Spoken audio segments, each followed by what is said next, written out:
उस समय उनके शरीर की शोभा तप्त कांचन की तरह बहुत ही शोभन प्राप्त होती थी। उनका शरीर नंद्यावर्त आदि 108 लक्षण और मसूरिका आदि 900 व्यंजनों से विभूषित था। उनका रुधिर दूध के समान श्वेत वर्ण का था। उनके शरीर से फूले हुए कमल सी सुगंध निकलती थी।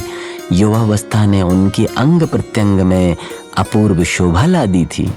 इस तरह भगवान जब लावण्य आदि गुणों से सुशोभित तथा नवयौवन संपन्न हुए, तब एक दिन महाराज नाभिराज बड़े ही आदर के साथ भगवान के पास जाकर कहने लगे कि हे देव, मैं आपसे कुछ कहना चाहता हूँ, सो आप सावधान होकर सुनिए। आप जगत के अधिपति हैं, इसलिए आपको जगत का उपकार करना चाहिए। आप जगत की सृष्टि करने वाले ब्रह्मा हैं तथा स्वयंभू हैं। आपकी उत्पत्ति में हम माता पिता केवल निमित्त मात्र हैं।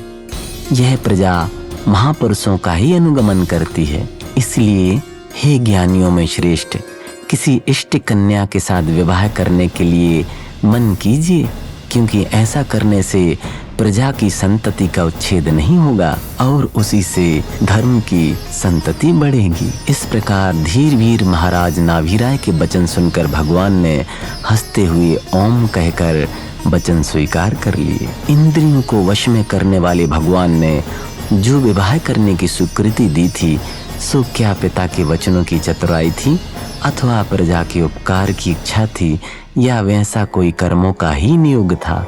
भगवान की अनुमति जानकर राजा नाभिराय ने इंद्र की अनुमति से सुशील सुंदर लक्षणों वाली सती यशस्वती और सुनंदा नाम की 2 कन्याओं के साथ भगवान का पाणी ग्रहण कराया। ये दोनों कन्याएं राजा कच्छ और महाकच्छ की बहनें थीं। भगवान के विवाह के समय इंद्र ने देवों सहित अनेकों उत्सव मनाए। एक दिन रात के समय यशस्वती महादेवी अपने राजमहल में शयन कर रही थीं। सोते समय उन्होंने रात्रि के अंतिम प्रहर में सुमेरु पर्वत, सूर्य, चंद्र, कमल, ग्रसी हुई पृथ्वी और समुद्र ये स्वप्न देखे। प्रातः होते ही बंदी जनों के मंगल पाठ को सुनकर उनकी नींद खुल गई। प्रातः काल तैयार होकर वह अपने पति भगवान वृषभनाथ के पास गईं।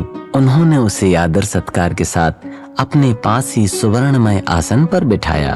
रात्रि में देखे हुए स्वप्न सुनाकर महारानी ने उनके फल जानने की जिज्ञासा प्रकट की। भगवान ने अवधि ज्ञान से विचार कर कहा, हे देवी, तुम्हारे इन स्वप्नों के फलस्वरूप चक्रवर्ती का साम्राज्य पाने वाला कांतिमान महाप्रतापी पुत्र तुम्हारी कोख से जन्म लेगा। भगवान ने अवधि ज्ञान से विचार कर कहा, वह पुत्र इस इक्ष्वाकु वंश की कीर्ति को प्रसारित करेगा और अपने अतुल भुजबल से भरत क्षेत्र के 6 खंडों का राज्य करेगा। पति देव के मुख से इस प्रकार स्वप्नों का फल सुनकर यशस्वती महादेवी बहुत ही हर्षित हुई। समय पूर्ण होने पर महादेवी यशस्वती के गर्भ से भरत पुत्र और ब्राह्मी नामक एक पुत्री उत्पन्न हुई। शेष 58 पुत्रों ने भी महादेवी यशस्वती के गर्भ से जन्म लिया। एक दिन रात के समय सुनंदा ने भी उत्तम स्वप्न देखे, जिसके फलस्वरूप उसके गर्भ से अतुल बलशाली रूप राशि के भंडार, कामदेव बाहुबली और सुंदरी नाम की पुत्री हुई। इस प्रकार भगवान वृषभ देव का समय अनेक पुत्र पुत्रियों के साथ सुख से व्यतीत हो रहा था। किसी समय भगवान वृषभ देव सिंहासन पर सुख से बैठे हुए थे कि उन्होंने अपने चित्त कला और विद्याओं के उपदेश में लगाया।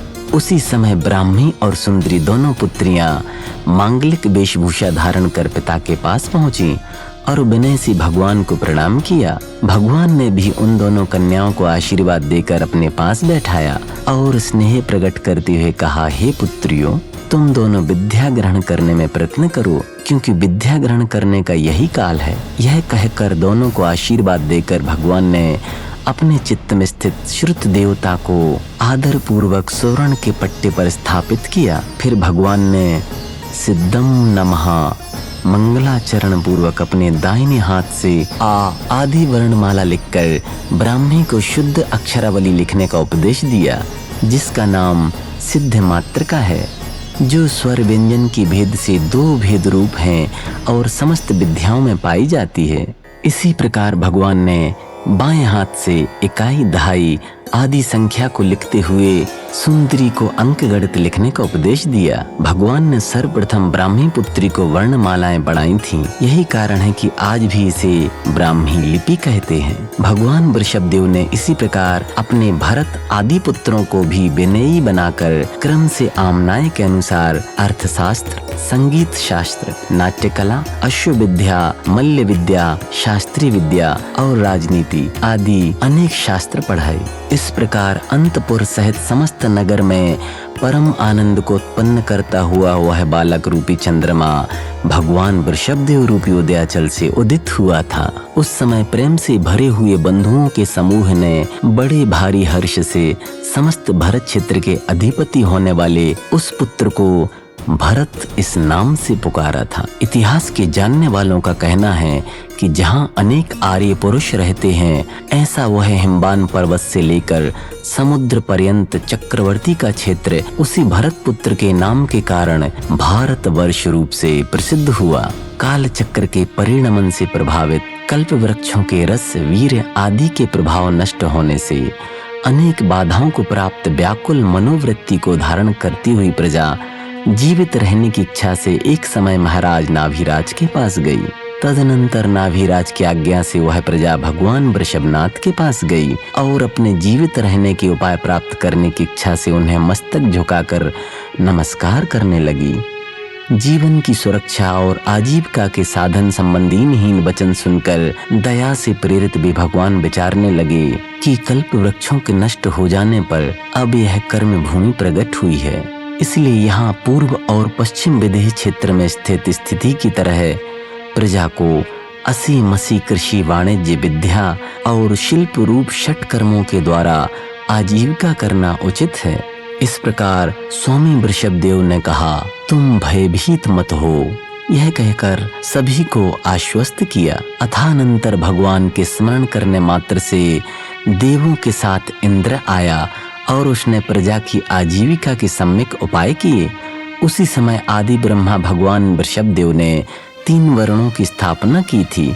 उस समय जो शस्त्र धारण कर आजीविका करते थे वे क्षत्रिय, जो खेती, व्यापार, पशुपालन आदि के द्वारा आजीविका करते थे वे वैश्य, और जो इन सब की सेवा शुश्रूषा करते थे वे शूद्र कहलाते थे। उस समय भगवान का आदेश लोगों ने मस्तक झुकाकर स्वीकार किया था, जिससे सामाजिक व्यवस्था सुचारू रूप से चलने लगी थी। वृषभेश्वर ने सृष्टि की सुव्यवस्था की थी, इसलिए लोग उन्हें सृष्टा ब्रह्मा और उस युग को कृत युग के नाम से पुकारने लगे थे। जब भगवान आदिनाथ का प्रजा के ऊपर पूर्ण व्यक्तित्व प्रकट हो गया, तब इंद्र ने समस्त देवों के साथ आकर महाराज नाभिराज की सम्मति पूर्वक उनका राज्याभिषेक किया। काल के प्रभाव से लोगों के हृदय उत्तरोत्तर कुटिल होते जाते थे, इसलिए कभी कोई वर्ण व्यवस्था के क्रम का उल्लंघन भी कर बैठते थे।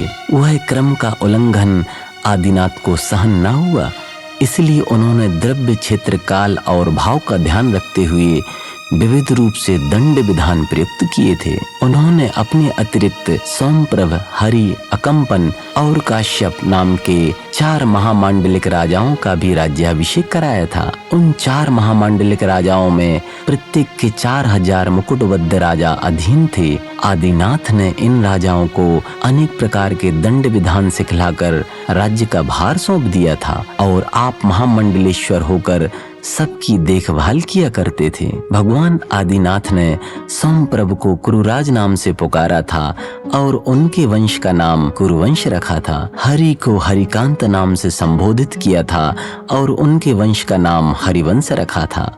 अकंपन को श्रीधर नाम से पुकारा था और उनके वंश का नाम नाथवंश रखा था। एवं काश्यप को मगवा नाम से पुकारा था, उनके वंश का नाम उग्रवंश रखा था। इसके उपरांत कच्छ, महाकच्छ आदि राजाओं को भी वृषभेश्वर ने अच्छे अच्छे देशों का राजा बना दिया था। अपने पुत्रों में ज्येष्ठ भरत को युवराज बनाया था तथा शेष पुत्रों को भी योग्य पदों पर नियुक्त किया था। भगवान वृषभदेव ने समस्त मनुष्यों को इक्षु रस के संग्रह करने का उपदेश दिया था, इसलिए लोग उन्हें इक्ष्वाकु कहने लगे थे।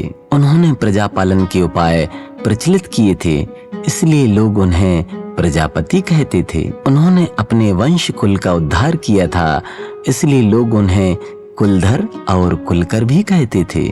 वे काश्यप अर्थात तेज के अधिपति थे, इसलिए लोग उन्हें काश्यप कहते थे। वे कृतयुग के प्रारंभ में सबसे पहले उत्पन्न हुए थे, इसलिए लोग उन्हें आदि ब्रह्मा नाम से पुकारते थे। इस प्रकार उन्होंने 63 लाख वर्ष तक राज्य किया। उनका वह विस्तृत समय प्रजा पालन और पुत्र पौत्र आदि का सुख भोगते हुए ही सहज में बीत गया। उनका वह विस्तृत समय प्रजा पालन और पुत्र पौत्र आदि का सुख भोगते हुए सहज ही में व्यतीत हो गया। भगवान राज्य और भोगों से किस प्रकार विरक्त होंगे, यह विचार कर इंद्र ने उस समय नृत्य करने के लिए एक ऐसे पात्र को नियुक्त किया जिसकी आयु अत्यंत क्षीण रह गई थी। आदिनाथ के दरबार में वह अत्यंत सुंदरी नीलांजना नाम की देव नृत्य की रस भाव और लय सहित फिरकी लगाती हुई नृत्य कर रही थी कि इतने में ही उसकी आयु रूपी दीपक के क्षय होने से वह बिजली के समान क्षण भर में अदृश्य हो गई। उसके विलीन होते ही इंद्र ने रस भंग के भय से उस स्थान पर उसके समान शरीर वाली दूसरी देवी खड़ी कर दी, जिससे नृत्य ज्यों का त्यों चलता रहे। यद्यपि दूसरी देवी खड़ी कर देने के बाद भी वही नृत्य का क्रम था, तथापि भगवान ने उसी समय उसके स्वरूप का अंतर जान लिया था। तत्क्षण ही भोगों से विरक्त और अत्यंत संवेग तथा वैराग्य भावना को प्राप्त हुए भगवान मन में चिंता करने लगे कि बड़े आश्चर्य की बात है कि यह जगत विनश्वर है। लक्ष्मी बिजली रूपी लता के समान चंचल है। यौवन, शरीर, आरोग्य और ऐश्वर्य आदि सभी चलायमान है। जगत गुरु भगवान के अंतःकरण की समस्त चेष्टाएं इंद्र ने अपने अवधि ज्ञान से जान ली थीं। उस समय भगवान के वैराग्य की प्रशंसा और उनके तप कल्याणक की पूजा करने के लिए लोकांतिक देव स्वर्ग से आए।